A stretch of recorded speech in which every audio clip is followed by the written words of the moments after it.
रायगड सात संवाद या वृत्तवाहिनीत आपलं स्वागत आहे। तर चला पाहूया आजच्या घडामोडी। सर्व नागरिकांना होळी पौर्णिमेच्या हार्दिक शुभेच्छा। सातबारा कोरा होईपर्यंत उपोषण मागे नाही। बालगंगा धरण बाधित शेतकऱ्यांच्या सत्याग्रहाचा चौथा दिवस। शुक्रवार दिनांक 27 फेब्रुवारी रोजी बालगंगा धरण बाधित शेतकऱ्यांनी प्रांत कार्यालयावर उपोषणाला सुरुवात केली। आज या उपोषणाचा चौथा दिवस असून प्रशासन मात्र उपोषणकर्त्यांना गांभीर्याने घेत नसल्याने उपोषणकर्त्यांची तब्येत देखील ढासळायला सुरुवात झाली आहे।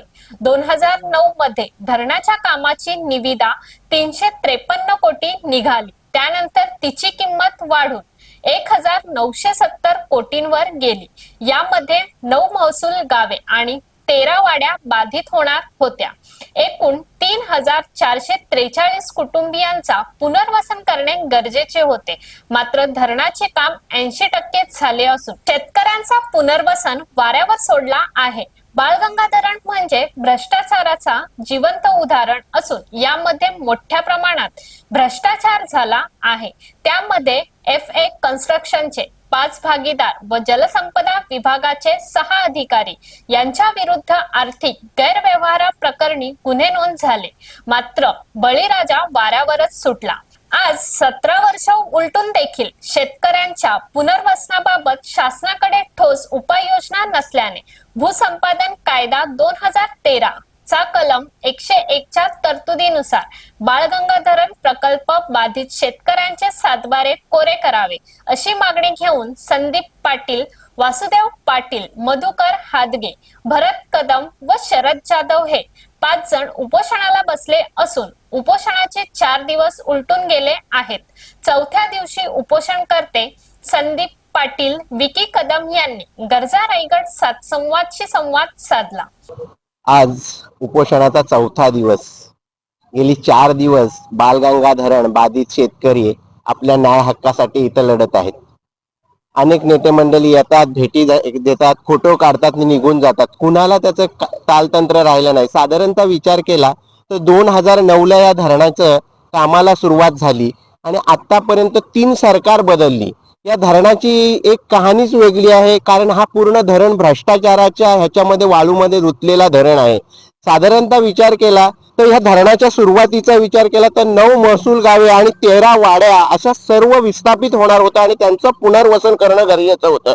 साधारणतः विचार केली धरणाच्या कामाची सुरुवात झाली तेव्हा त्याची किंमत होती, जर विचार केला तर 353 कोटी एवढी किंमत होती। त्यानंतर ती वाढून 480 कोटीवर गेले। नंतर हद्द पार होऊन ती झाली साधारणतः 1970 कोटीवर ह्या धरणाची किंमत गेली। परंतु येथील शेतकऱ्यांचं काय पुनर्वसन झालं नाही। आज तागायत 17 वर्ष उलटून गेलं। या धरणामध्ये विचार केला तर FS कन्स्ट्रक्शनचे जे भागीदार होते त्या 5 भागीदार आणि जलसंपदा खात्याचे 6 अधिकारी यांच्यावर कायदेशीर गुन्हा नोंदवून त्यांच्यावर कारवाई झाली। परंतु धरणातील जे बाधित शेतकरी होते त्यांना आज न्याय नाही मिळाला। गेल्या वर्षाचा विचार केला तर गेल्या उन्हाळी अधिवेशनामध्ये शिडकोने साधारणतः 2400 कोटी रुपये एवढी मंजुरी दिली या धरणाचं काम। कारण आता धरणाची गरज ह्या शिडकोला आहे, त्यांना पाणी हवं आहे। परंतु आज तागायत देखील तिथलं पुनर्वसन झालेलं नाही। विचार केला तर साधारणतः एक 2013 चा भूसंपादनाचा कायदा आहे 101 नुसार जर एखादा प्रकल्प झाला नाही 15 वर्षात तर शेतकऱ्यांची जमिनीचे सातबारे कोरे करून शेतकऱ्यांना द्यावे लागतात। आणि त्याच मुद्द्यावर हे सर्व जे आज उपोषण करते आहेत ते बसलेले आहेत। आणि आपण याच्याविषयी आज चौथा दिवस झालेला आहे। चौथ्या दिवसात विचार केला तर काय अधिवेशन झालंय, नेते मंडळी येतात, इथं फोटो काढतात, निघून जातात। ह्या पलीकडे काही होत नाही। कोणाला शेतकरी बळीराजाचा कोणाला पडलेला नाही, फक्त आम्ही आमचं बघणार आहोत। त्यामुळे आज विचार केला तर 17 वर्ष बालगंगा धरण हा पुनर्वसनापासून वंचित आहे। तिथल्या सुख सुविधा तिथल्या नागरिकांना मिळत नाही, म्हणूनच हे उपोषणाला बसले। तर आपण बोलणार आहोत आता उपोषण करताना। संदीपजी, आज चौथा दिवस होते, होली सारखा चांगला सण आहे आणि तुम्ही उपोषणाला बसलेला आहात, परंतु पाहिजे तसा प्रशासनाकडनं आपल्याला पाठिंबा भेटत नाही। तर पुढची रणनीती काय असेल? पुढची रणनीती हीच आहे, जोपर्यंत आमच्या मागण्या मान्य होत नाही तोपर्यंत आम्ही इथे बसणारच आहोत आणि आम्ही उठणारच नाही। कारण हा प्रकल्पच सिडकोने हातात घेतलेला आहे आणि सिडकोचे जे मिनिट्स बुक आम्ही बघितलेत तर त्यांना या बालगंगेची गरज नाही, त्यांना गरज फक्त हेटवणी धरणाची. त्यामुळे गरज नसल्यामुळे हेटवणी आपल्या बालगंगा धरणाचा प्रश्न तेही प्रलंबित ठेवलेला आहे. आता तुम्ही म्हटल्याप्रमाणे आज सिंचन घोटाळ्यामध्ये हा धरण अडकलेला आहे. त्यामुळे कुठलाही अधिकारी पुढे येत नाहीयेत.